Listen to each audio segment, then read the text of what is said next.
like nobody else. No, I ain't tryna be like nobody else. No, I ain't tryna be like nobody else. Cause I'm having too much fun trying to be myself. No, I'm not the type of chick that like to follow trends. I got a small circle, no, don't need a lot of friends. You know I gotta get this money cause I like to spend. I see you haters watching, so I just give you a grin. How you guys doing? It's your girl Lime Down coming to do another cake content video. I'm in a super good mood today. Number one, I was in the house all day, so that's usually not a great thing, but it took me some time to find myself today, and I'm in really, what is happening here?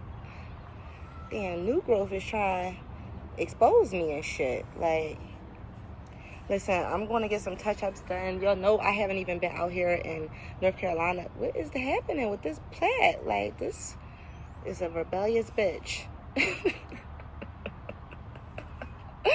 First of all, my day started out with my phone. Some magic way while I was driving, it came out of my car window, but I didn't notice it right away. I get all the way back to the house. I'm calling it like, what the fuck? Somebody stole my shit. I'm driving down the street and I see it on the ground. And as I'm walking back up to it, I'm like, God, I can only hope, you know what I'm saying, that it's not messed up. But, yeah, it's been rolled over a few times. And, this is really my son's phone. I use this phone for him to watch, like, videos and shows while I'm at work, like, you know, because, you know, he comes to work with me.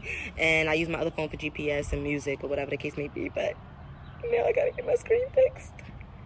Taking all donations. You know, if you follow me on Instagram, it's cake_content_30. I have my Snapchat posted. My Snapchat, my Cash App posted, period. Like, okay, the sun is just blazed. I don't even know if y'all can see me. It's just so much. So I got a few things that I want to talk about, but before I talk about any of that, it is Mental Health Awareness Month. So I just want to put you guys on awareness of mental health. I'm very goofy, by the way. So mental health.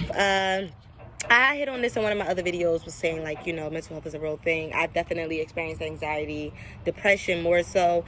I was diagnosed with a bipolar disorder. I still don't know what that means.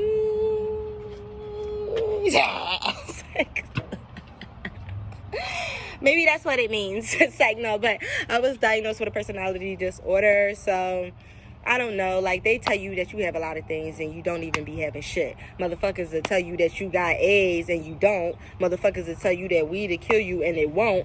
Motherfuckers will tell you X, Y, and Z, drinking water, not smoking to help you not get cancer. I know people that got cancer that never smoked a day in their fucking life.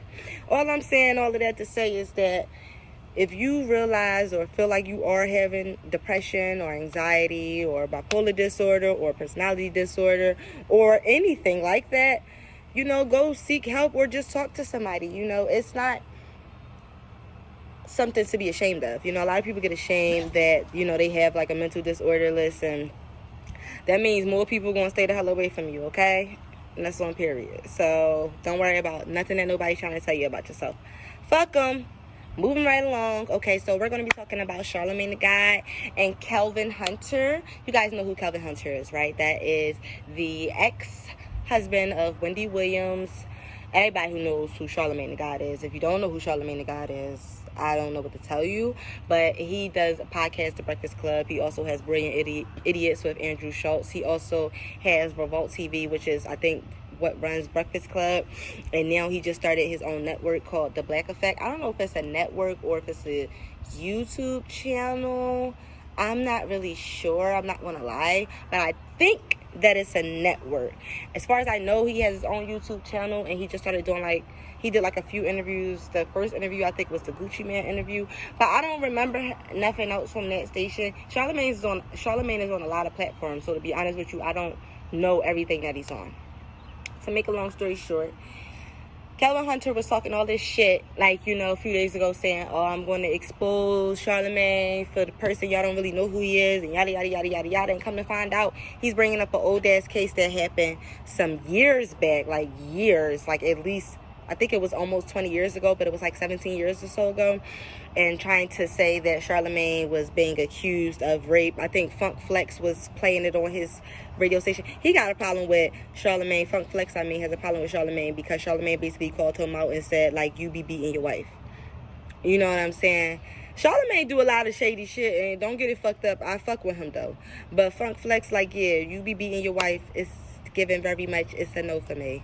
But yeah, so that was the whole situation that came out that Kelvin Hunter, I guess, had in his back pocket. First of all, right after he put that out, all these reports started coming out saying that there was no DNA found from Charlamagne on this young lady that is accusing him, or did accuse him 17 years ago of this rape. Now, don't get it fucked up. I'm sure Charlamagne has dirty hands and other things with running trains on women. He spoke about that himself.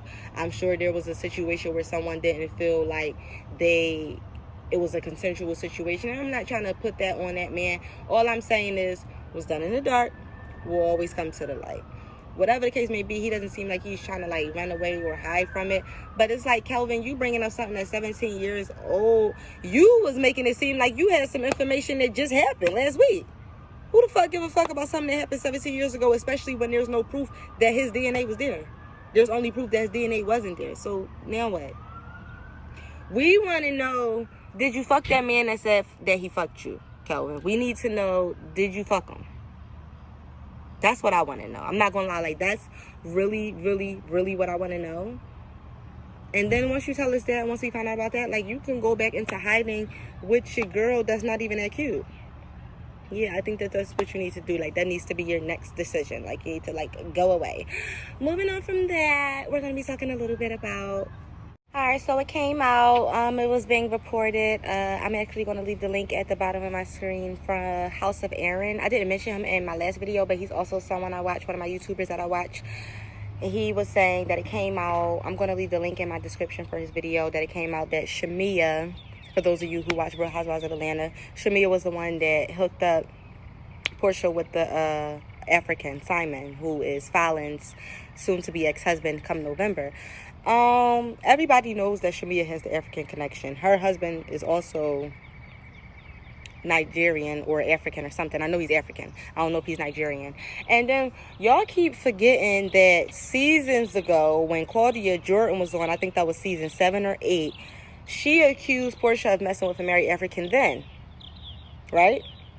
And Porsha's response was, I didn't have a problem with you saying I was dealing with an African. I had a problem with you saying I was dealing with a married African, because that goes against my morals. What? That goes against your morals. So have your morals changed? I just want to know, have your morals changed? Because that goes against your morals, but you're now dating a married man. Make it make sense. That's all. I just needed to make sense. Yeah, I'm kind of off that, so I'm moving on from that.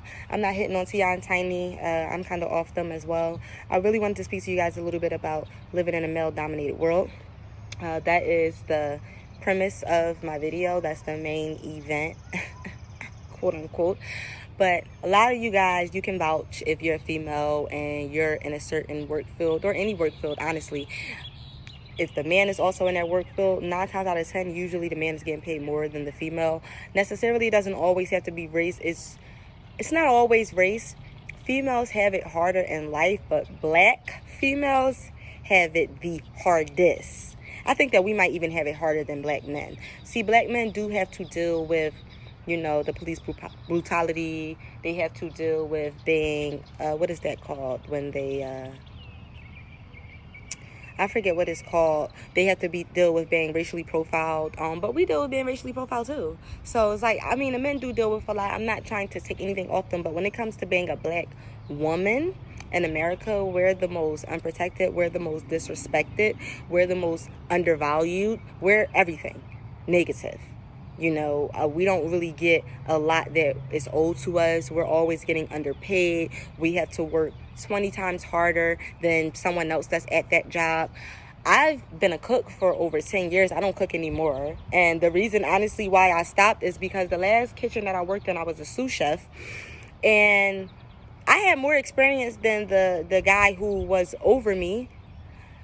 But he was still getting paid more than me, obviously, because he was over me. But it was like, I didn't understand why he was put into the position over me when I clearly had more experience, and I was showing them that I could run that kitchen by myself with him not even being there. There were plenty of times that I came to work and he was too high off of cocaine and he wouldn't come in, you know, and I'm just there literally doing all of the prep work, also cooking, taking all of the orders, and running the kitchen, doing inventory, like everything.